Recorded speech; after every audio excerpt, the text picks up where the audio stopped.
my focus now that that park and break is off, is really creating economic opportunities for young men and women of color here in the city of Newark. Because when I say like Newark was already in a issue, we have an artificial economy here, right? All the businesses, all the stuff that's here, these people don't actually live here.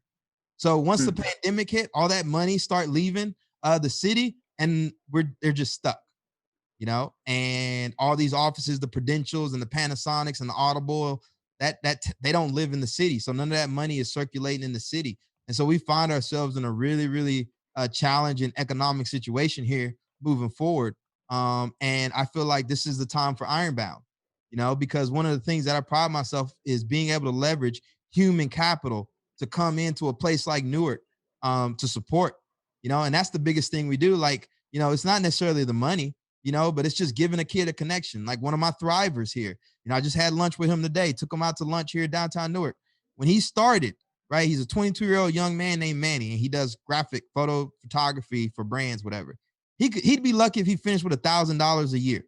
He told us today at lunch, he's like, man, I finished the year with like $30,000 in just this last 2 quarters, just off the ability of an intro, right? Costs nothing, takes nothing. Hey, I know you were looking for a photographer. Let me introduce you to Manny. A lot of those kids, they don't have that kind of network and they don't have that kind of connection.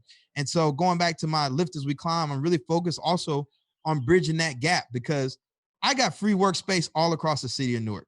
Literally, I get free workspace from the Veteran Incubator. I got free workspace from one of my clients. I got the NJIT Accelerator. I got free workspace. And there's a lot of young men and women here who look like me that didn't serve in the military and they don't get anything.